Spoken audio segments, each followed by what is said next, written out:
ঈদ আসবে, আসবে এই নিয়ে আমাদের কত শত প্ল্যান থাকে। ঈদ এসে চলে গেল। আসসালামু আলাইকুম এভরিওয়ান, সবাই কেমন আছেন? কে কোথা থেকে আমার ভিডিওটি দেখা শুরু করেছেন? আশা করছি কমেন্ট করে জানাবেন। আর আপনি যদি আমার পেজে নতুন হয়ে থাকেন তাহলে একটা কমেন্ট করে ফলো করে পাশে থাকবেন। আমিও ইনশাল্লাহ আপনার পাশে থাকবো।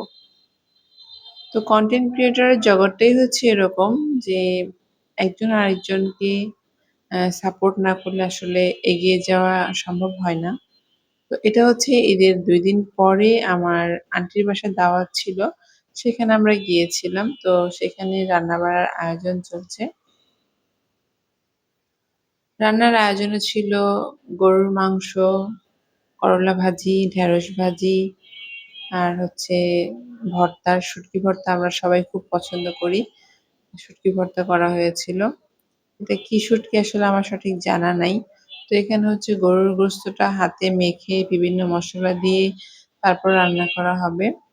তো এইজন্য টক দই দিয়ে দিল এখানে। গুঁড়ো দুধ দিয়ে টক দইটা বানানো হয়েছিল। হাতে মেখে এইভাবে গরুর গোশত খেতে কিন্তু আসলেই অনেক মজা লাগে। আর যদি রান্না করা হয় সরিষার তেলে তাহলে তো আর কোনো কথাই নেই। আর পাবদা মাছও রান্না করা হয়েছিল। পাবদা মাছ ১ম এ একটু মসলা দিয়ে মেখে তারপরে ভেজে রান্না করা হবে। ওইদিন আসলে আমি পাবদা মাছটা খাওয়া হয়নি। কারণ যেখানে ভর্তা আছে আর গরুর মাংস আছে সেখানে আমার কাছে মাছ ডোন্ট অ্যালাও। তো তারপর যদিও আমি মানে সবাই যখন খাচ্ছিল বলছিল মাছটাও খুব মজা হয়েছিল। আর ছিল পাতলা আমের ডাল। আর মানে এটা যে কত মজা লাগে খেতে, বিশেষ করে এই গরমের সিজনে কিন্তু কাঁচা আমের ডাল খুবই লোভনীয় লাগে খেতে। আর এই যে এই শুটকিটা হচ্ছে ভর্তা করা হয়েছে, এই শুটকিটার নাম আমি জানি না। তবে ভর্তাটা দুর্দান্ত মজা হয়েছিল। আমার ভিডিওর আসলে সিকোয়েন্সটা আমি হয়তো রাখতে পারিনি। গরুর গোশত মাখানো হয়ে গেছে। এখন ধোয়ার ভিডিওটা চলে আসছে। যাই হোক, এটা হচ্ছে ড্রয়িং রুমের একটা কর্নার। বাসাটা অনেক সুন্দর করে সাজানো গোছানো, অনেক সুন্দর একটা বাড়ি এটা। দেখলেই মন ভালো হয়ে যায়। আর বাইরে ওই যে গাছে কাঁচা আম দেখা যাচ্ছে। কাঁচা আম কিন্তু আমরা মেয়েরা খুব পছন্দ করি। টক মানে ভর্তা বানিয়ে খেতে বা মরিচ, লবণ দিয়ে খেতে কিন্তু খুব ভালো লাগে। তো এখানে হচ্ছে এখন পাবদা মাছের জন্য পেঁয়াজ কষানো হবে। টমেটো দিয়ে, কাঁচামরিচ দিয়ে একটু ভুনা করে রান্নাটা হবে আরকি।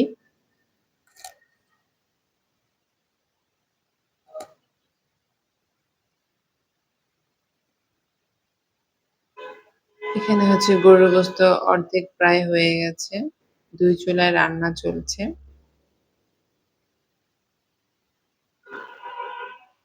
আজকের ভিডিওটি আপনাদের কাছে কেমন লাগছে জানাবেন কমেন্ট করে।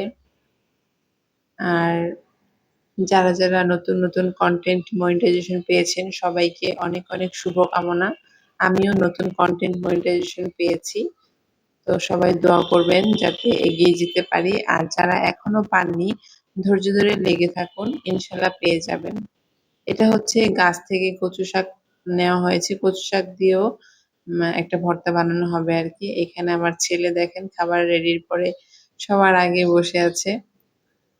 আর এই হচ্ছে খাবারের সব আয়োজন। এই যে এই ভর্তাটা অনেক বেশি মজা হয়েছিল।